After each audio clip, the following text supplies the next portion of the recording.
we do have a couple people who asked questions for the giveaway for the Aaron Donald T-shirt. People asked questions, they entered, they're officially in. Subscribers of House of Horn. So let me show the listeners or the viewers the benefit. You get the question, well, you get it, you get an answer. So we got 2 this week. We're moving up. Last week it was 1 question. Now we got 2. Yeah. You take the second one. I'll take this first one here.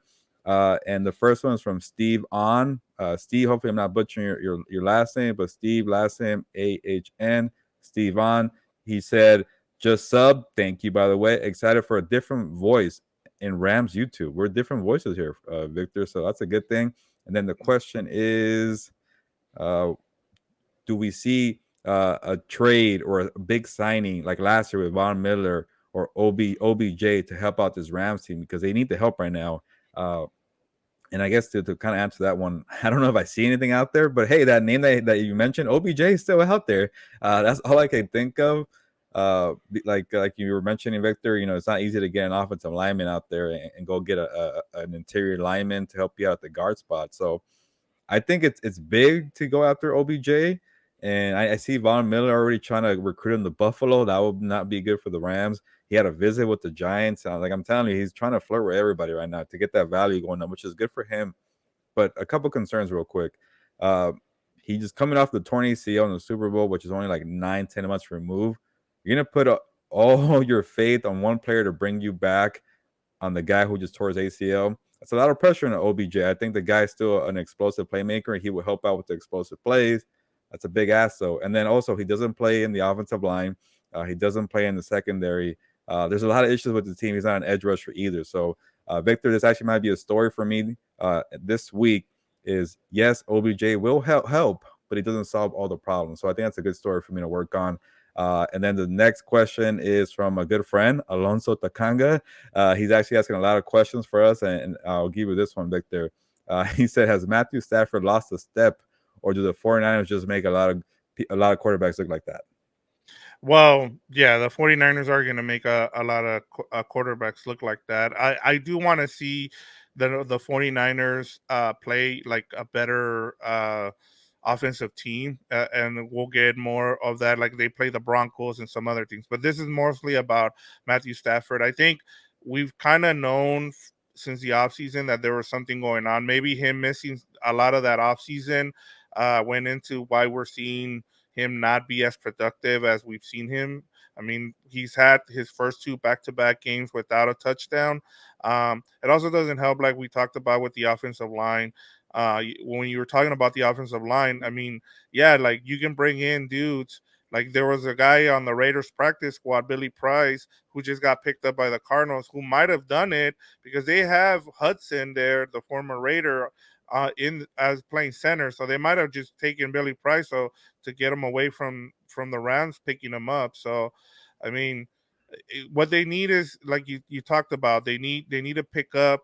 They need to get their guys healthy. Guys like Van Jefferson would help someone like Stafford here, and then getting OBJ. But like you said, we don't know how he's gonna come off that injury, so that's also it's going to be a problem. And I think the elbow is a problem for Stafford, and he's also taken a lot of hits. I mean, that's been his MO since he came into the league. I think he leads the league since he came in pick sixes. He throws a lot of interceptions. You know what you're getting. I mean, he led you to the Super Bowl.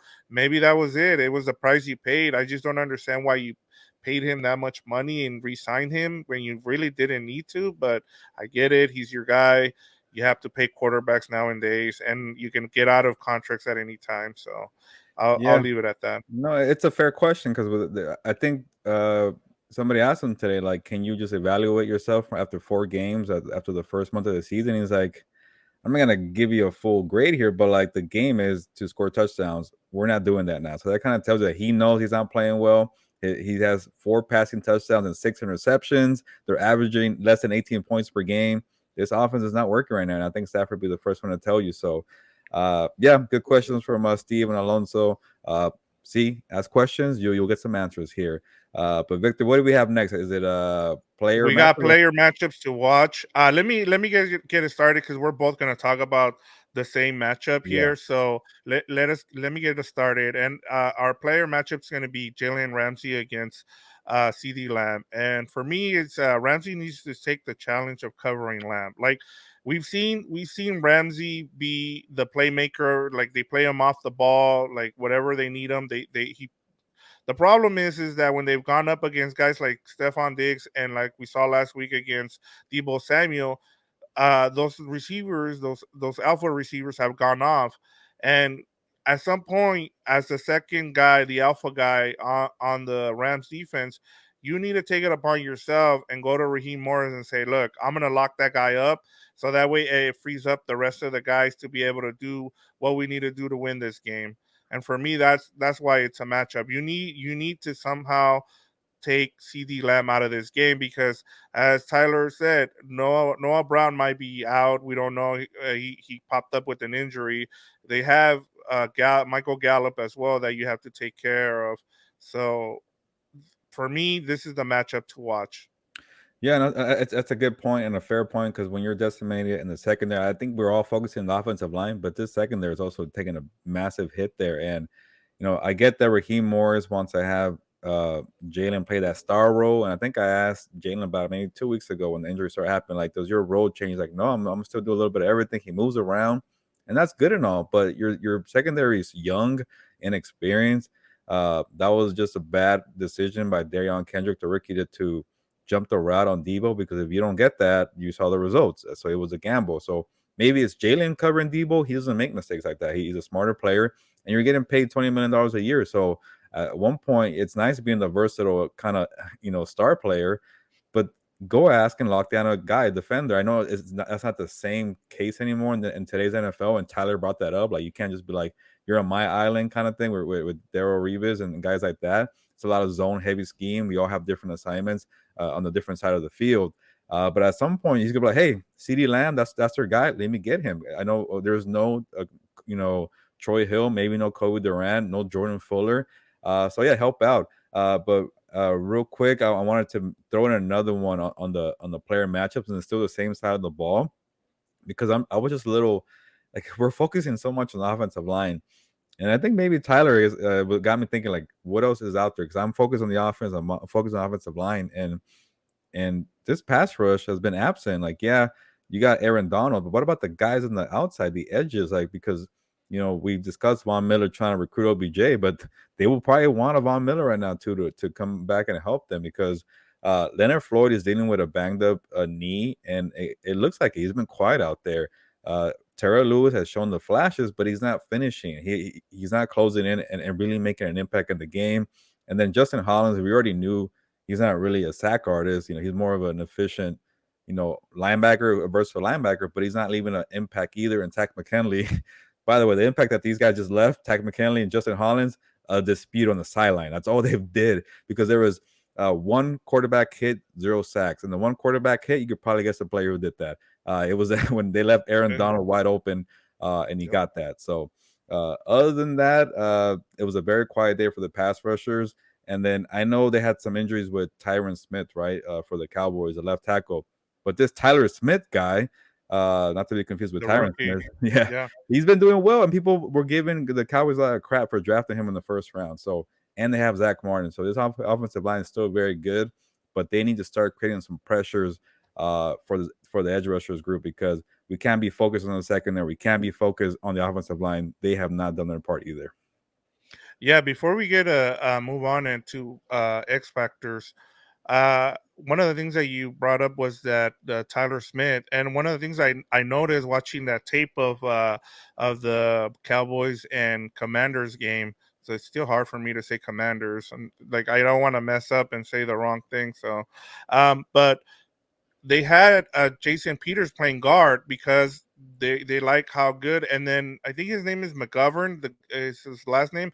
He just got back from injury, so they're slowly starting to get their offensive line healthy too. The Cowboys are. So that's how, like, Jason Peters is a Hall of Fame left tackle, and they're moving him to guard right now because they're Tyler Smith has done really well as a left tackle so far. And I'm glad you extended the segment, Victor, because I wanted to give the numbers here on the sacks for the Rams. Uh, Two teams have gotten 7 sacks against the Rams offensive line in 2 separate games. For the season, the Rams only have 7 sacks themselves, Oh, and I think about everybody's different on the pressure stats. They all kind of view them differently, but I was just checking real quickly on Pro Football Reference. They have 13 pressures, so I think they're like dead last in that. So it's very subjective on the pressures, but the sacks tell you. And I asked Sean McVay about it earlier today. He's like, well, it's a tricky stat, but like you want to be in the guy's face. You want to give him kind of a a little nudge at the end, just be in their face. And he says he's seeing that. So far he's not freaking out, but the numbers are not good. yeah, no. I mean, you want pressures. He's right. And I've been having this debate with people about, do you want pressures or do you want sacks? And yeah, you want those pressures, but those the sexy stat is the sacks. So you know, yeah. So let's get to our X factors for this game. Do you want to go first? Yeah, because I kind of want to piggyback off yours, but I'll make it quick. I think we should mention it. And No, mine's no, very no. Go ahead and use it. I mean, do what you need to do. okay. Well, I'll give you one for the Cowboys. Is Cooper Rush? Like it's going to be an interesting game because I don't think Dak Prescott is coming. So if he's efficient, he doesn't turn the ball over. That's going to be the Cowboys X factor. Like that quarterback, if he does his job, because you saw what Jimmy G did. Just play smart, give it to your playmakers, and let the defense do the work. The Cowboys have a similar blueprint. So I think for them is Cooper Rush, but I just want to spend some time on Allen Robinson because he's starting to get some criticism because remember the first couple of weeks it was like, why aren't you guys scheming better? Why aren't you getting better plays? Why aren't you targeting the guy? Now it's like Allen Robinson's looking old. I think you brought this up, Victor, before. He's not getting separation. All you want to all he wants is jump balls, and he's not doing everything else. He's not running the full route tree. And I'm trying to keep an eye on it just to see if it's like some life there. And I think there's the coverages have a say on it. The bad offensive line play, Stafford keying in on Cooper Kupp, uh, and then just trying to give him targets at the end when the game is kind of over and forcing it in there. Like he had like his 4 targets at the end. Like, what are we doing now? So there's a whole lot of factors, but I think it is maybe it's a little too rough to call him washed up or saying old, but I think he needs to do a better job getting open, creating separation, and not just being this big X guy. Get open like Cooper Kupp, make it easier on your guy. But I still think it's more of the other things like the bad offensive line play, the locking in the Cooper Kupp and Tyler Higbee, the coverages, all that. So I'm not gonna criticize fully Allen Robinson, but it's on my radar. It might be an issue. Yeah, no, and I think part of the reason that I wanted to focus, for me, it was more of picking out the other receivers as opposed to just Cooper Cup. Like I want to see the other guys, get some touches, like Ben Skoranek, maybe like get Tutu Adwell going. Powell. If he's active, he wasn't active last week. Yeah, exactly. And I mean, I like some of the plays they've ran for Powell, like those the little runs for him, and so, like they're getting Yeah. that all went away against the Niners. I don't know what the game plan was, if it changed. Like they had the ball first, they drove down, but we still didn't see, like maybe give Allen Robinson some of those wide receiver screens. It was all to Cooper Cup. So for me, like we were talking about, like you were mentioning here, eh, include Allen Robinson, include Ben Skoranek, include the rest of the receivers. I think you need to be a little bit more balanced, especially against this. Like the front seven for the Cowboys is legit. Like that's where they get all their pressure. The way you can attack this defense is through their secondary. Outside of Trayvon Diggs is he's gonna try and take chances, if maybe do some double moves, maybe get some of the other guys involved there with Skoranek out of the backfield. But that for me, that's the X factor. You got to get those other receivers involved. You can't just make it a two you know receiver thing with just lock in on Cup and on Higby. Yeah, and just be a little more creative. You're like Ufanga said, they're predictable. That's why he guessed on the screenplay. I know Sean McVay was saying there he didn't want to run that look there. It was like, yeah, that was their man coverage. We did not want to go 2 by 2. I think it was he wanted to go three by 1, 3 on the right side to kind of make just throw them off a little more. and they didn't do that. He wouldn't point the finger at Stafford today, or like, why, if you said the play was wrong, who's at fault there? He's like, I want to move on. So uh he's saying they weren't predictable. It was more about a miscommunication on the play there for the pick six. But still, it feels predictable, right? It's a screenplay after screenplay, Cooper Cup to Tyler Higbee. So yeah, maybe people are trying to knock Robinson for not creating separation, but at least give the guy a chance. Throw him the ball. I'm not saying to force it and get interceptions, because Stafford does that already. Yeah, Just make more of an effort to get on the ball early, get him in rhythm. And the whole thing with Brandon Powell that you're mentioning, it feels like it works 2 times out of the game, and then just go away from it. Like, it's just like yeah, he's motioning back and forth, a lot of pre-motion and jet sweeps, and then like, oh, they stopped doing it. So yeah. it's very strange, Vic. Yeah, yeah, no, and I just, you gotta use those guys, man. You have them on the team. I get it. Like Stafford has, he's comfortable with those two guys, but get the other guys involved. And this is on McVay, man. Like this is where you're the head coach. They're running your offense, and he needs to do a better job of making sure that those other guys are involved, because then you lose the rest of the guys, man. Like we've all been on a team, whether whatever it is in life, and when the two dudes are being singled out, like, and they're the ones getting all the focus, the rest of the team is like, bro, like, what about us, Yeah, So definitely. Good point. yeah. All right, let's get to keys to the game. uh Go ahead and start us off, Gilbert. What do you Yep. got? I've been saving it for this one because this is actually the most critical part of the game, and I'm mad at me. I'm mad at myself for not, I don't know. Let's just say the offensive line versus the defensive line of the Cowboys. Micah Parsons, the Marcus Lawrence, these guys could wreck the game, and that's what I'm mad about for myself for predicting the Rams to beat the Niners. I was like, Nick Bosa could single handedly wreck this game, but I'm like, Jimmy Garoppolo, they have their own issues. I think the Rams offense will figure it out. They will, at least, if it's a low scoring game, they at least have better shots than Jimmy Garoppolo. That's not the case, because one guy can wreck a game for you, and that was Nick Bosa. Now add two guys, DeMarcus Lawrence, Micah Parsons. Uh, yeah, it's a debate which defense is better, but it's a similar defense, Victor. So uh, it's going to be a big problem, especially when, you know, you don't know what's going to happen at center. Jeremiah Coloni, yeah, he did well. He gutted out a performance last minute, but now have a full 4 quarters with Micah Parsons and these guys rushing at you. We don't know about David Edwards. That he's a quality left guard, but we don't know if he's going to play or not. And then you still have your right guard, Alaric Jackson, who's technically at the third string guard. And then your tackles have been shaky all year in Havenstein and Nopum. So this could be, if these guys are doing their job and creating pressure, that could give you another game with Stafford having 2 interceptions, no touchdowns, and 10 points again. So I could definitely see that. And the keyword that people were talking about a lot last week or Monday night was identity. What's this offensive identity? And they're saying we don't know what it is. Well, I could tell you what it is. You have a bad offensive line. You're not running the football, and you're going to hone in on Cooper Cup and Tyler Higbee, and you're going to throw maybe 1 or 2 interception from Stafford. That's the identity. Like, it keeps happening. Sorry, I'm frustrated, but I'm like, okay, you got to make that not be your identity. Like, that's why I'm like, I felt like I gave them a game last week. Like, you know what? Maybe it's not their identity. Maybe they're gonna be different this week.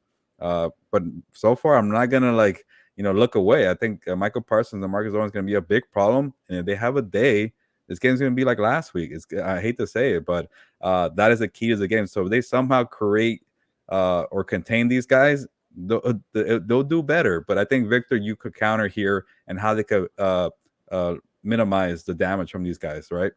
Yeah, you led me right into it, especially when you talked about running the ball. We saw what they did with the two tight end sets. They were able to run the ball with that set. You have to use some of those sets here. For me, it's run the ball, run it, and run it often. I get that the offensive line is banged up here, and but McVay's too clever of offense. Like McVay is known as a genius play caller, right? So use that creativity that you have to get the run going. You have to run the ball here to offset that speed that the Cowboys have. Don't just use. I love the fact that against the Niners they use some of those the screen game, but involve the running backs here. Like Yeah, instead of just using wide receiver screens, use the running backs in order for you to create negate some of that speed that Dallas has in that front seven. So if you're able to run the ball, use those running backs, get those running backs involved. For me, the key is not just that's why I talked about earlier when we were talking about X factors was the receivers. You also want to get for here, it's the running backs. Get, Cam Akers and Daryl Henderson going. Try to establish the run and not and make that your identity. As you were talking about identity, run the ball, make that your identity. Hey, if you're gonna go out losing running the ball because at least that's going to negate some of that pressure that you're going to get, and you don't leave your offensive lineman and Stafford, you know, uh, you know, getting hurt or yeah. something. But yeah, that's the way that for me that's the key. It's use the running game and use it Yeah, often. when your offensive line is hurting and they have to face these dominant pass rushers, the worst you could do is be one dimensional. You got to help out with the running game. So, Victor, I think that's a great point. Cam Akers and Daryl Henderson were very quiet against the 49ers. And when that defense is going and you're so predictable, you're going to call out plays and sniff it out, like Ufanga said on the when you smell a rat or whatever he said. I thought it was funny. Yeah. But yeah, they're too predictable and they're not helping their quarterback or their offensive line by not running the football. All right, let's get to the fun part of the show here where we go over the spread of the game. You texted me like before we got on. I had no idea what the spread was, and you told me that the Rams were 5.5 point favorites, and we were both like, really? Like I was shocked. So, how are you seeing this game, and why are the Rams 5.5 point favorites in your mind?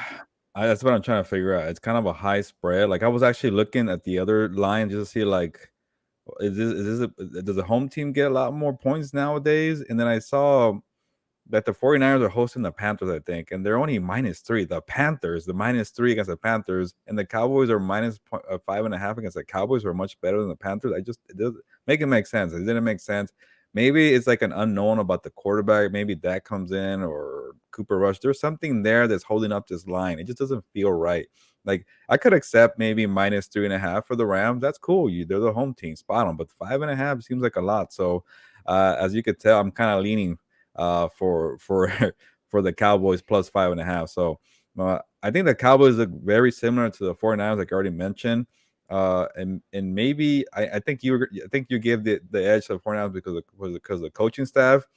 But I think in terms of weapons and talent on the field, I think the Cowboys have better talent because they have Micah Parsons and Nick Bosa. Oh, there's Demarcus Lawrence. They have Trayvon Diggs, a great cornerback. So CeeDee Lamb is playing great, like a Debo Samuel. So they're very similar. And Cooper Rush and Jimmy G are similar too. So I don't know. It's one of these things that really surprised me at the Cowboys, and I get a little more love here by Vegas. Yeah, I think part of the reasoning, like I was trying to think after you asked me that question, and I'm like, well, Mike McCarthy isn't as good of a coach as Shanahan. So everybody's talked about that. We know that. That's part of it. The other thing is the Cowboys haven't like some of their wins haven't been against great teams. I mean, they beat the Commanders and they beat the Giants. Not great teams. Yeah, they have a good Yeah, record, both of them, but they're not great. I mean, you know, I thought they were going to lose once Stack went down. I thought they were going to lose some of these games, as Tyler also brought up. Um, so maybe that's what it is. Maybe this is the game where the other thing I was thinking about is Sean McVay does really well against other coaches except for Shanahan, or Belichick. So maybe that's where they're thinking, okay, McVay's going to make the adjustment here, kind of like what we saw against the Cardinals, and he's gonna be. But like then we go back to the whole thing, like yeah, but Dallas has a really good defense, but do they though? Like, do we know because they face Daniel Jones and they face Carson Wentz? So maybe they Vegas faced knows the something we Bengals. I don't. know the Bengals have their issues, but that's a quality win, I think. Yeah. So maybe that's what, and they played them at home. They're going on the road, but are we expecting the Cowboy fans to take over SoFi? I don't I, know. That's I, another. I think Is it going to so. be a true home game? We don't know. So that's another thing That's a too. good point, So actually. yeah, Yeah, yeah. but I think I'm ready, Victor. I think people could tell by my mood here where I'm going. But is it that time By the already? way, I would take I would take the Oh, Cowboys here as well for the yeah, take the points. take the points, and then I for some reason I think it's gonna go over. Like I don't think it's Hmm. gonna I think it's gonna be over 42 points. I Uh, don't know. I don't trust this. I'll take I don't trust the so Rams offense I'm right gonna now. take the over for this one, and then I'll take the No. Cowboys in the points. I'll take the But under. let's get to our predictions here.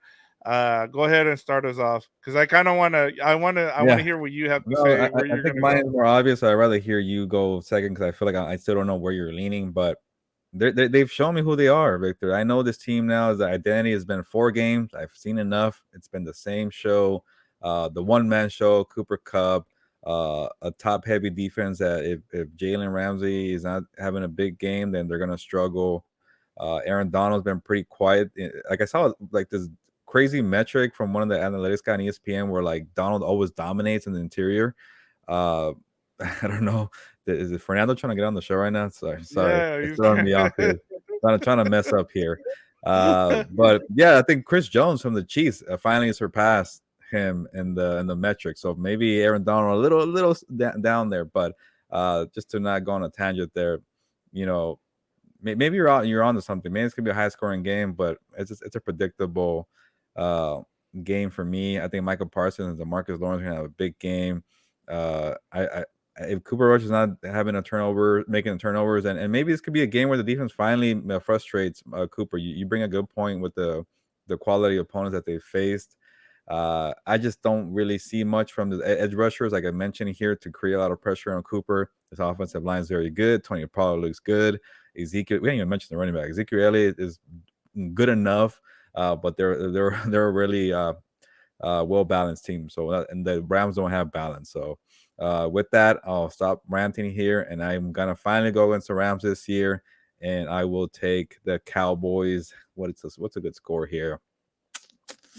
I went under, right? So I guess I will go. Man, okay, 20-17 Cowboys.